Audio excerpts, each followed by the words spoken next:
Hello বন্ধুরা, নতুন একটি ব্লগে সবাইকে স্বাগত জানাচ্ছি। আর আজকে যাচ্ছি যশোরে। যশোর হলো আমার শ্বশুর বাড়ি।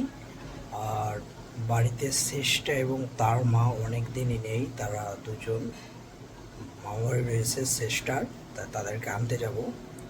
আর তার জন্য সকাল সকাল স্নান টান করে খাওয়া দাওয়া করে রেডি হয়ে গেলাম, এখন যশোরের উদ্দেশ্যে রওনা।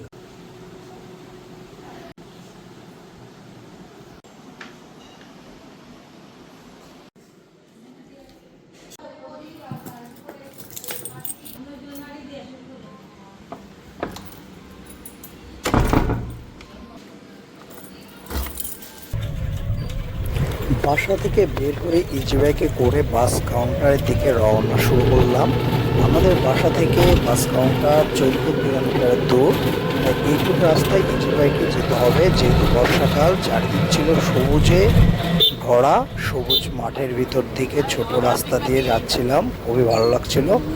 আকাশে হালকা হালকা মেঘ ছিল, নীল আকাশ, এবং ভয় করছিল যে বৃষ্টি হবে কি না। বৃষ্টির সম্ভাবনা আছে, কারণ মেঘ আস্তে আস্তে বাড়ছে। আর সবুজের মাঝ দিয়ে যেতে খুবই ভালো লাগছিল। আর কাউন্টার যেহেতু বাসা থেকে একটু দূরে, সেহেতু এইটুকু রাস্তা আমাকে ইজি বাইক করে যেতে হবে।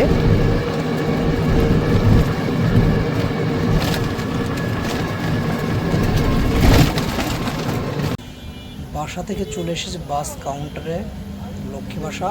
আর এখানে একটু চা খাবো, তারপরে কাউন্টারে যেয়ে বাসে উঠবো।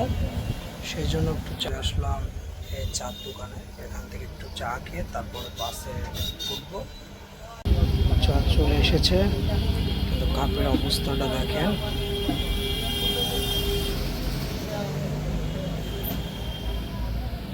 আকাশ মেঘলা, খুবই মেঘ হয়েছে, বৃষ্টি নামার সম্ভাবনা আছে।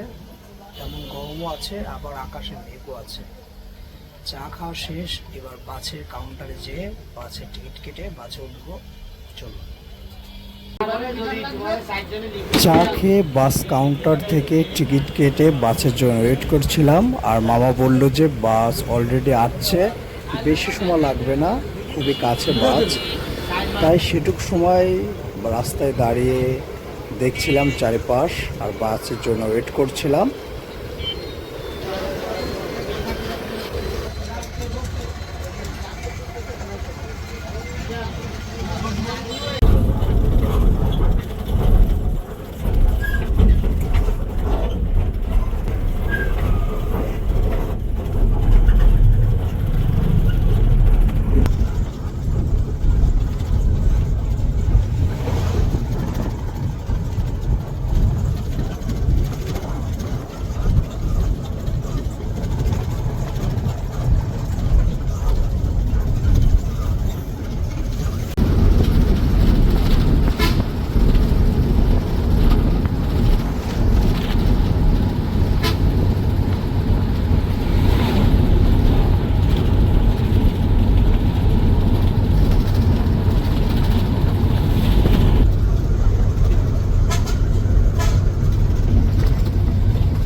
বাস থেকে নেমে একটা রিক্সা নিয়ে মনিহার সিনেমা হলের সামনে দিয়ে রওনা দিলাম।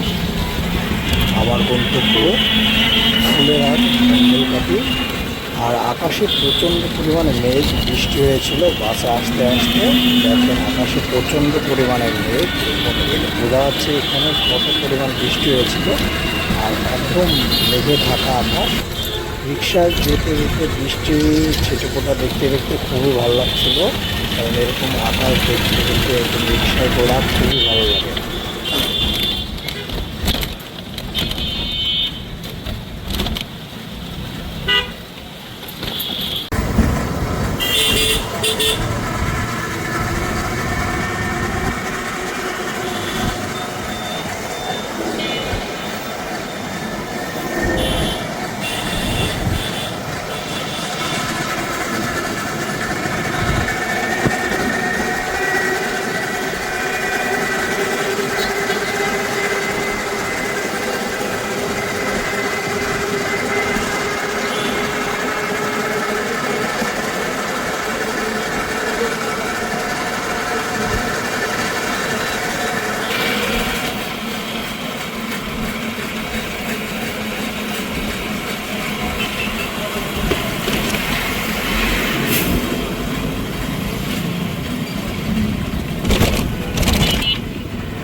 চলে এসেছি।